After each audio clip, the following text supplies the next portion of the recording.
किंकर प्रभु शरणं प्रपद्ये। तो बुद्धिमत्ता का तात्पर्य है जानना, और जानने का फल अगर व्यक्ति बुद्धिमान है तो उसे यह जानना चाहिए कि मैं क्या क्या जानता हूं। पर उससे भी बड़ी बात यह है कि उसे जानना चाहिए कि मैं क्या क्या नहीं जानता हूं।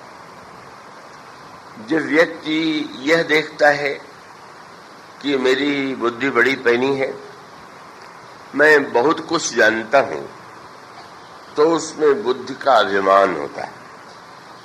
मेरे समान दूसरा कोई बुद्धिमान नहीं। पर जब व्यक्ति को यह ध्यान आता है कि मैं कितना नहीं जानता, तो उसके जानने का अभिमान तो स्वयं मिट जाता है। और जब यह बात जान लेता है व्यक्ति कि जो सर्वश्रेष्ठ जानने योग्य है उसे यह बुद्धि जानने में असमर्थ है, तब उसके अंतःकरण में श्रद्धा का उदय होता है। बुद्धि की सीमा समाप्त हो गई और तब उसके पश्चात उसको यह लगता है कि जिसे हम अपनी बुद्धि के द्वारा नहीं समझ पाते, नहीं जिसके तत्व को जान पाते, हम ऐसे महापुरुष के पास जाएं, संत के पास जाएं, सद्गुरु के पास जाएं कि जिसके द्वारा वो हम जान सकें। जब यह भावना उत्पन्न होती है तो उसी को बुद्धि में जब यह असमर्थता की अनुभूति हो और वो आश्रय ले किसी संत का, सद्गुरु का, तत्ववेत्ता का, तो उसके हृदय में श्रद्धा वृत्ति आती है। इसलिए भगवान कृष्ण जब अर्जुन को उपदेश देते हैं तो उन्होंने साथ साथ जो सूत्र कहे वो तो बड़े महत्व के हैं। भगवान यह कहते हैं कि तुम यदि या कोई भी अगर उस परम तत्व को जानना चाहता है तो अपनी ही बुद्धि के द्वारा जानने की चेष्टा, यह धृष्टता। सांसारिक रूप में भी जब आपको या आपके शरीर में कोई रोग होता है तो कोई बुद्धिमान से बुद्धिमान व्यक्ति भी यह तो नहीं समझ लेता है कि इस रोग की दवा भी मैं स्वयं ही करूंगा, रोग का निर्णय मैं करूंगा, रोग की दवा में निर्णय करूंगा। वह समझता है कि यह विषय मेरा नहीं। मुझे स्मरण आता है जब वो गणेश जी के दुग्धपान की बात आई तो अब संयोग से मैं उस दिन यात्रा में था और संयोग से मैं उस यात्रा में बम्बई आ रहा था। तो अब बम्बई में आने के बाद दूर दूर से जो मेरे स्नेही हैं उनके टेलीफोन आने लगे और टेलीफोन में पूछते थे कि गणेश जी के दूध के विषय में आप क्या विश्वास है।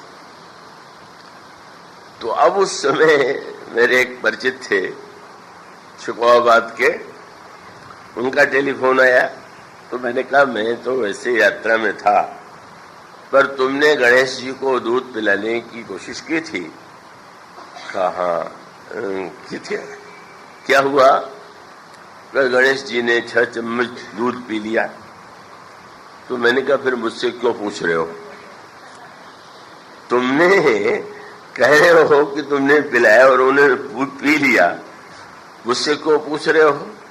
बोले पूछ इसलिए रहा हूं कि दूसरे दिन समाचार पत्रों में कुछ वैज्ञानिकों की यह बात सामने आई, एक प्रकार का भ्रम है, उसको उन्होंने एक वैज्ञानिक सा नाम दे दिया था और वो सही नहीं।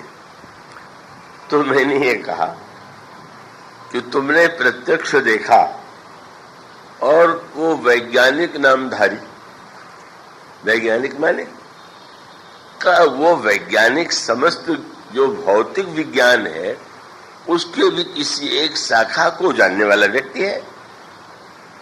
और अब देखते हैं, स्वयं डॉक्टरी में भी देखते हैं कि वो अलग अलग अंग या अलग अलग रोग के विशेषज्ञ हैं, तो वो ये दावा नहीं करता कि मैं तो सारे रोगों के विषय में जानता हूं, और विनम्र होकर कहता है कि ये मेरी समझ से दूर है।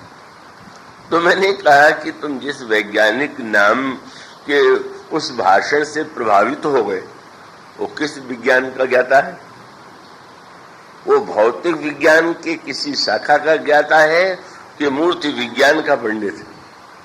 कितना हम लोगों के जीवन में विज्ञान नाम के इस विचित्र का ऐसी अद्भुत बात आ गई है। विज्ञान बहुत महत्वपूर्ण है, पर उसकी सीमा, उसका क्षेत्र अलग है, और जिस विषय में विज्ञान ने प्रगति की है का उस विषय में का विज्ञान की बातें बहुत उसकी विलक्षणता सामने आती है। पर जो विज्ञान का, भौतिक विज्ञान का विषय ही नहीं है, उस विषय में उससे प्रमाण पत्र पाने की चेष्टा, ये तो मूर्खता की पराकाष्ठा। मैंने कहा कि अगर तुम वैज्ञानिकों से प्रमाण पत्र पाना चाहो तो पहले ईश्वर को ही अस्वीकार करो, मूर्ति की बात तो जाने दो, क्योंकि विज्ञान ने तो आज तक ईश्वर का भी कोई प्रमाण नहीं पाया। तो आप बहुत विज्ञान का प्रमाण पत्र लेने जाएंगे तो नास्तिक बनिए, तब आपको प्रमाण पत्र मिलेगा। ये मनुष्य की कैसी विचित्र बुद्धि की विडंबना है। ये हर व्यक्ति का हर विषय में ज्ञान नहीं होता, और ज्ञान नहीं होता तो उस विषय में उसकी बात का कोई महत्व नहीं। तो मैंने हंस करके व्यंग में कहा कि वो तो उसी प्रकार की बात है कि एक सज्जन बैठे और वो थोड़े देर तक बड़े आनंद से बैठे हुए थे, समाचार पढ़ने लगे, और उसको पढ़ने के बाद उन्होंने कहा कि जल्दी से हीटर लाओ। क्या हुआ, जाड़ा लगने लगा क्या?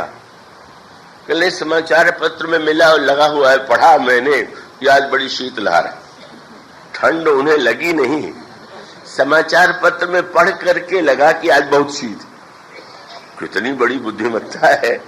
आप, मुझे इस प्रसंग में बात भूलती नहीं है, एक बहुत बड़े आयुर्वेद के वैद्य थे काशी के, और बड़े उनकी उनको बड़ा सम्मान प्राप्त था, त्र्यंबक शास्त्री।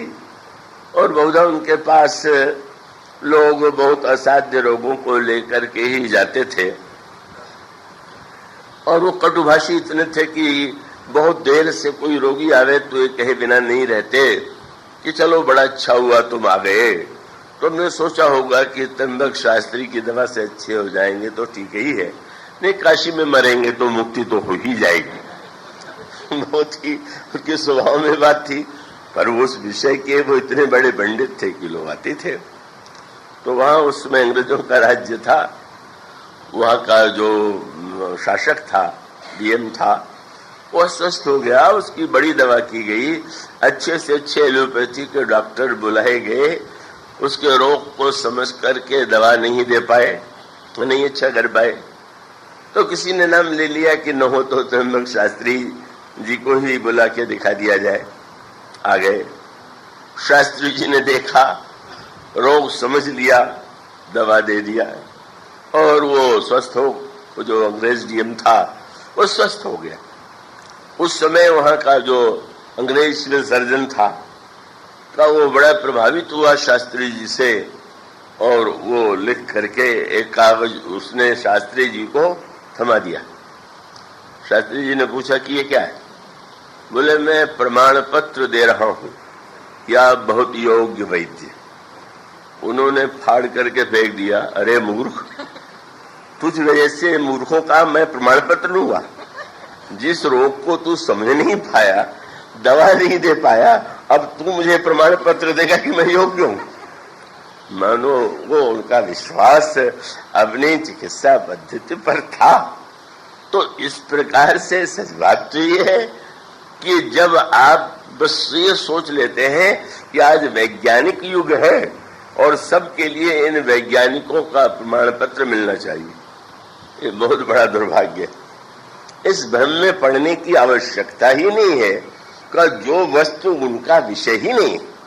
मूर्ति विज्ञान के विषय में प्रमाण तो प्रहलाद है, जिन्हें हम प्रमाण मानते हैं, मूर्ति विज्ञान के विषय में तो प्रमाण गोस्वामी तुलसीदास जी है, उनकी रामायण है कि जिसने मूर्ति का तत्व नहीं जाना, मूर्ति की साधना नहीं किया, वह व्यक्ति जो कहे उसकी बात को विज्ञान के आधार पर जो अस्वीकार करते हैं, उनकी तो वैज्ञानिक बुद्धि पर ही आश्चर्य होता है।